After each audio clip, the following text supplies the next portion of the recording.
लेकिन उससे पहले एक बहुत बड़ी खबर, रूस से ज़ेलेंस्की बातचीत के लिए तैयार। सिर्फ ब्रेकिंग दिखाएं, पुतिन से ज़ेलेंस्की डायरेक्ट नेगोशिएशंस के लिए तैयार। फाइनेंशियल टाइम्स से ज़ेलेंस्की ने इंटरव्यू में दिखा बदला हुआ अंदाज। रूस युद्ध खत्म करे तो ज़ेलेंस्की बातचीत के लिए तैयार। यह बहुत बड़ी खबर है। क्या ज़ेलेंस्की का स्टैंड चेंज हो रहा है? मैं चाहूंगा इसको शॉर्ट्स के साथ एक बार फिर से यह ब्रेकिंग बताऊंगा। रूस से ज़ेलेंस्की बातचीत के लिए तैयार हो गए हैं। पुतिन से ज़ेलेंस्की डायरेक्ट नेगोशिएशंस के लिए तैयार। फाइनेंशियल टाइम्स से ज़ेलेंस्की के इंटरव्यू में दिखा बदला अंदाज। रूस युद्ध खत्म करे तो ज़ेलेंस्की बातचीत के लिए तैयार।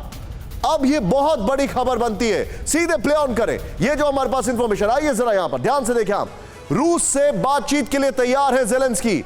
रूस से युद्ध के 105 दिन बाद पुतिन से डायरेक्ट नेगोशिएशन के लिए तैयार है ज़ेलेंस्की। नंबर 1, फाइनेंशियल टाइम्स को दिए इंटरव्यू में युद्ध बंद करने पर रूस से बात के लिए सहमति है वो जताई है। ज़ेलेंस्की ने कहा यूक्रेन ना तो नेटो का हिस्सा है और ना ही किसी देश का यूक्रेन में मिलिट्री बेस है। एक और इंफॉर्मेशन, अगर नेटो हमें लेना चाहता है तो वो हमें इनवाइट करे।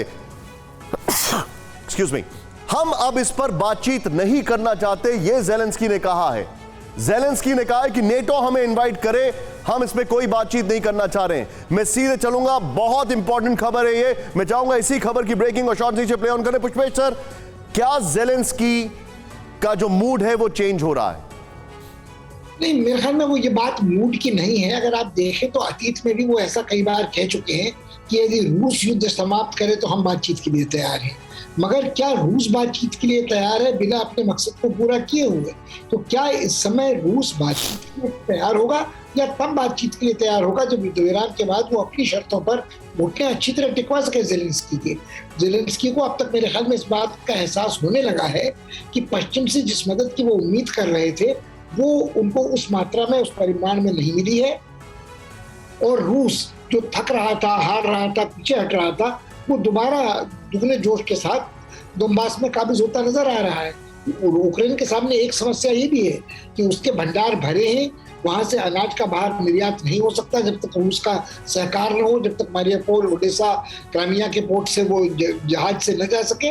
और जो नई फसल कटेगी उसके भंडारण की जगह उनके पास नहीं है। तो निर्यात तो छोड़िए, अपने देश की खाद्य सुरक्षा के लिए जरूरी है कि वो नई फसल को अच्छी तरह जमा कर सके। और मुझे लगता है कि ये जो बीमारी फैल रही, महामारी फैल रही, ये सब प्रोपेगेंडा नहीं है। इतने बड़े पैमाने पर लोग मारे गए हैं, दफनाए गए हैं जल्दबाजी में, तो बहुत संभव है कि महामारी का सामना भी उन्हें करना पड़े। You're absolutely right.